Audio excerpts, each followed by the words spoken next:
Ayon.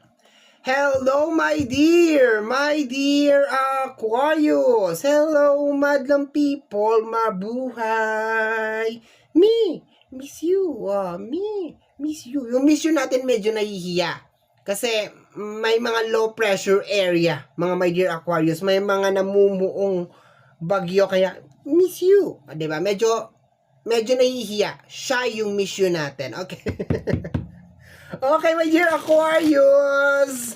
Let's go! Hello sa inyong lahat mga my dear. Let's go na tayo. Let's go second half of September 2023. Starting from September 22 hanggang sa katapusan. Umpisahan natin ang reading mo sa pagkuha ng Oracle card. May lumilipad na lamok. Okay, my dear. Daming distraction. Okay. Will you choose me? Okay, may pinapipili ka dito, my dear. 'Di ba? Parang gusto mo piliin ka. Okay, parang dito ka sa side ko. Okay? Parang yung energy niya is more on nagpapakampi ka. Kampihan mo naman ako. Parang ganon, okay? Dagdagan natin yan, my dear, para mas maliwanag yung message natin.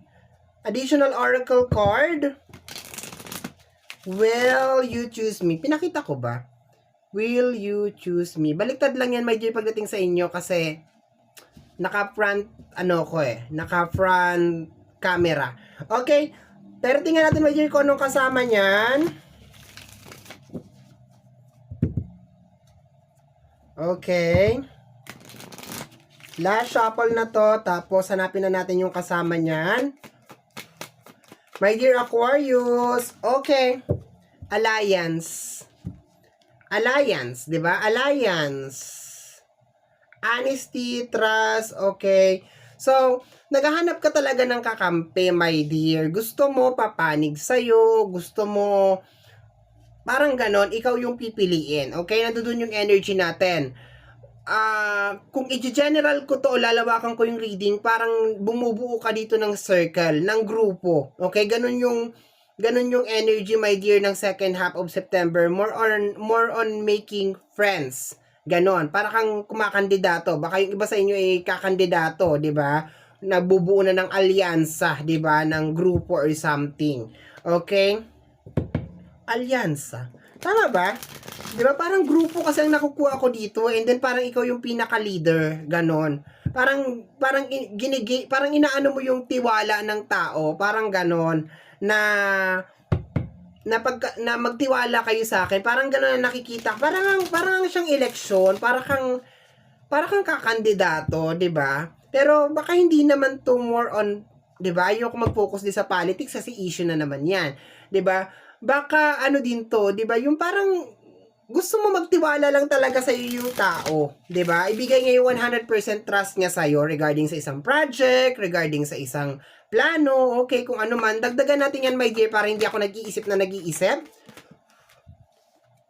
Okay, we have here the Ace of Pentacles related sa usapin ng pinansyal. Okay, sa paglabas ng Ace of Pentacles, my dear, nakikita ko dito na magkakaroon ka na mabibless. Okay, hindi ko sasabihin na magkakaroon ka ng pera, parang mabibless ka, my dear, ng kaalaman na ito magandang umpisahan to, merong pera dito, may opportunity dito. Ibig sabihin, yung utak mo is very talented. Ibig sabihin, kahit anong basura yan, my dear, magagawa mo ng paraan yan, okay?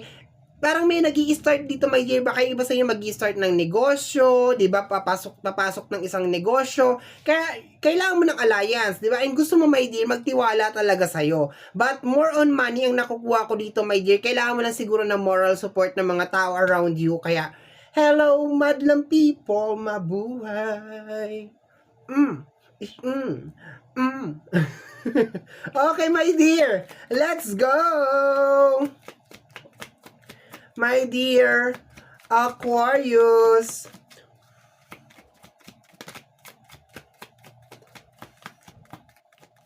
Okay. Ano to? The Magician. Oo nga. Kinalaman sa pera. Congratulations, mga my dear. Sana, maski hindi ka man makakuha ng support or ng parang approval kahit kanino, ipagpatuloy mo to kasi nararamdaman ko talaga, my dear, na kung ano man yan naglalaro sa isipan mo as of this moment, magdadala talaga sa sayo, my dear, ng harmony and prosperity in life. Okay, yun nakikita ko dito. Pero mas maganda kung magkakaroon ka talaga ng alliance, magkakaroon ka talaga ng mga tao na magtitiwala sa'yo, 'di ba? Na ibibigay nila yung 100% trust nila sa'yo regarding sa isang project or isang plano. Maganda to. Pero so far, karamihan sa inyo mga my dear, very creative, my dear, yung inyong minds, mga panibagong oportunidad na may kinalaman sa usapin ng pinansyal, and you are the magician over here. Kaya magwo-work siya, as in magwo-work siya. Okay? Let's go, my dear. Let's go. Na ako na. Papagod na. Okay. Okay, my dear. Let's go tayo. Ay, the Four of Sword. Sword is energy ng air sign. You are air sign. So, ano meron kay Taurus? Pero lagi siyang lumalabas. Taurus, Virgo, and Capricorn, Earth sign. Parang masyadong ang sasama ng ugali nyo this time, no? Kasi based dito, hindi ka naman pwede sabihin, my dear, na hinihila mo yung sarili mo pababa. Posible din naman na kapwa mo, 'di ba? Gemini, Libra, and Aquarius, 'di ba? Pero nauna kasi to pares tong Earth sign. The Ace of Pentacles and the Magician, parehas tong Earth sign. Actually, ito Taurus sign to my dear, just keep on going, no? Take some time regarding dito sa bagay na pinaplano mo, my dear. Kasi sa paglabas na, tingnan mo na maigi, parang may humihila sa iyo pababa, my dear. No? Mag-ingat ka sa mga tao na makakasama mo kasi posibleng yung iba diyan, 'di ba? Hindi talaga maganda ang balak sa iyo. Kaya nga sinasabi ko sa iyo kanina pa lang, magkaroon ka man ng kakampi, magkaroon ka man ng suporta o wala, ipagpatuloy mo. As long as may kinalaman sa panibagong oportunidad, may kinalaman sa usapin ng Pentacles. My dear Aquarius, okay? Ay, ito. The Ace of Wands. My dear, may dalawa ka ng alas dito. May nahulog na isa, ito siya. Mamaya na yan. Okay? Dalawang alas, the Ace of Pentacles and the Ace of Wands. As long, my dear, as long as gagawan mo, my dear, ng action, mag-work to regarding sa usapin ng business, related sa usapin ng manifestation, my dear, ikaw ang gagawa, ikaw yung mag-grab ng opportunity, my dear. Huwag mong hintayin, my dear, na ihatid to. Hindi to door to door, hindi to LBC, hindi to JNT or something, hindi to parcel. No, kinakailangan mo talaga, my dear, umpisahan to. Kung gusto mo, my dear, na suportahan ka ng mga tao around you, ipakita mo sa kanila na talagang, hindi lang sa salita, pati na rin sa gawa, my dear. Ipakita mo sa kanila na talagang mag-work itong iniisip mo, na maganda to, my dear. Dito maganda talaga to. Pakitaan mo ng resulta. Okay, kasama ng ating, the King of Pentacles, my dear, and the Ace of Pentacles. Pera to, my dear. Clear success, my dear, para sa'yo. Magbubukas, my dear, ang pintuan ng success. Okay? And huwag mong i-expect na magugustuhan ka ng mga tao, my dear, ha? Kasi ang tao ngayon, to see is to believe, 'di ba? To see is to believe yan sila. Basta ang sasabihin ko lang sa'yo, my dear, go. Umpisahan mo yan kung ano yung bagay na yan, my dear, mag-grow yan, and then dadalhin ka yan sa tayog ng tagumpay. Okay? Additional, isa lang yung bad card na nakukuha ko dito is yung Four of Sword. Okay? Posible na mapagod ka rin dito, my dear. Okay? May humihila talaga sa ibaba. You have here the Devil card, my dear. May humihila sa ibaba. Be careful ka dito sa mga taong sinasamahan mo, my dear, ha? Kilalanin ng maigi.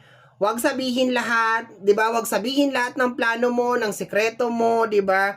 Huwag kasi baka mamaya sabihin mo, agawin sa'yo yung mga bagay na yan. Very creative yung mind mo, my dear. Second half of September, ang dami, my dear, na pumapasok dyan na mga ideas na may kinalaman sa usapin ng business. Okay. And meron ka rin ditong guidance, my dear. Actually, meron ka ditong guidance. Energy ng pagiging stable, my dear. Yun yung energy mo ng second half.